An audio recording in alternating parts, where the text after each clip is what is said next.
South से अगर lead लिया है तो नॉर्थ में तो जिस वर्ड पर आपको एतराज है, सुनामी का ये एकदम वेव है, नरेंद्र मोदी की वेव है। साउथ में भी जहां कर्नाटक में बड़े सवाल उठाए जा रहे थे, अगर 23 से 26 जीत रहे हैं तो आप समझिए साउथ में भी पिछली बार से अच्छा परफॉर्म करेंगे और अब की बार 400 के पार जाएंगे, कोई शक की गुंजाइश नहीं है। इंडिया गठबंधन को आप देखिए ना, वहां पर 3 से 7 सीटें मिल रही है। पिछली बार आप देखिए 1 सीट मिली थी कांग्रेस को 32% वोटों के साथ, और इस बार अगर उसे 3 से 7 मिल रही है तो इसका मतलब यहां बढ़ोतरी है।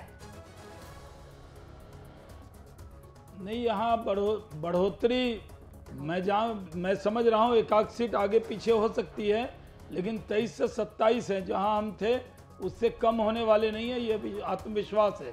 एग्जिट पोल जो आप एग्जिट पोल कह रहे हैं, तो हम मानते हैं कि वहाँ 26 से कम सीट हम नहीं जीतेंगे। 23 से 26 सीटें कर्नाटका में, ये पहला एग्जिट पोल का नतीजा आपके सामने। न्यूज़ 18 इंडिया का 95,000 वोटर्स से बातचीत के बाद ये जो पिटारा खुला है वो ये बता रहा है कि कर्नाटका की 28 सीटों में से एनडीए को 23 से 26 सीटें मिल रही है और इंडिया गठबंधन को 3 से 7 सीटें मिलती हुई नजर आ रही है। किशोर जी हाँ, तो इस पर ये 23 से 26 कर्नाटका में। सतीश सिंह हमारे साथ हैं। सतीश जी, क्या इसका एक लाइन में अगर आप आकलन करें तो क्या करेंगे? ये आपका पोल तो पहले एग्जैक्ट पोल कह रहा था, अब एग्जिट पोल है।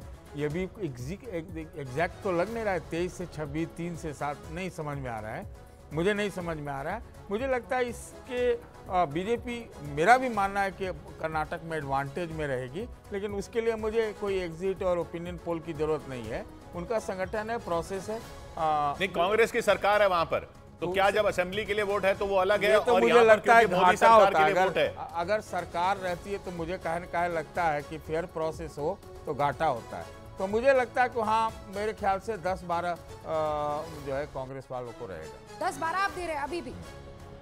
हाँ, 10 से 12 सीटें कर्नाटका में कांग्रेस को मिल सकती है, यानी इंडिया गठबंधन को मिल सकती है। तो इसका मतलब बीजेपी की वहां पर टैली घटेगी इस लिहाज से। तो आप यानी कि आप ये मान रहे हैं कि ये देखिए, ऐसे सरकार रहती है तो माना जाएगा कि सुपड़ा साफ हो जाएगा, लेकिन ऐसा है नहीं, ऐसा होगा नहीं।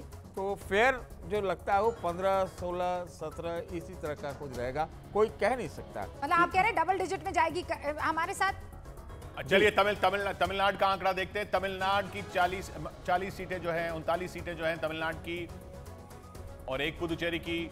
उनमें आंकड़ा क्या बता रहा है? आंकड़ा बता रहा है 36 से 39 विपक्ष को, यानी डीएमके कांग्रेस गठबंधन को, लेकिन 1 से 3 एनडीए को। 1 से 3 यहाँ पे एनडीए यानी बीजेपी और अन्ना डीएमके वहां पर साथ में नहीं है, लेकिन पीएम के साथ में है।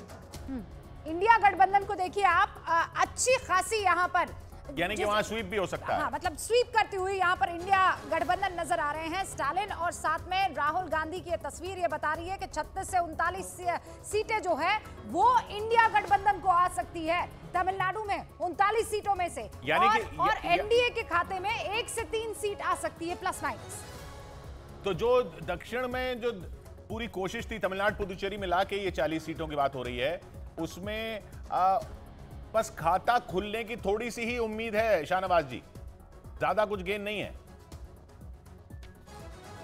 शाहनवाज हुसैन हमारे साथ मौजूद नहीं है, लेकिन वाजपेयी जी, एक ने अच्छी खबर दी तो दूसरे ने आपको सदमा दे दिया है। एग्जिट पोल के हिसाब से अगर मैं बताऊं, इंडिया गठबंधन को तमिलनाडु पुदुचेरी 40 सीटें मिला लीजिए, 36 से 39 सीटें मिलती हुई दिख रही है। नहीं, तमिलनाडु में तो ये बड़ा क्लियर था कि डीएमके के विनिंग उसमें ज़्यादा जाएंगी सीटें, इसमें कहाँ दिक्कत है। बीजेपी ने प्रयास किया है, वो प्रयास में कितनी सीटें मिलती हैं ये आपका ये एग्जिट पोल दिखा रहा है। कल 4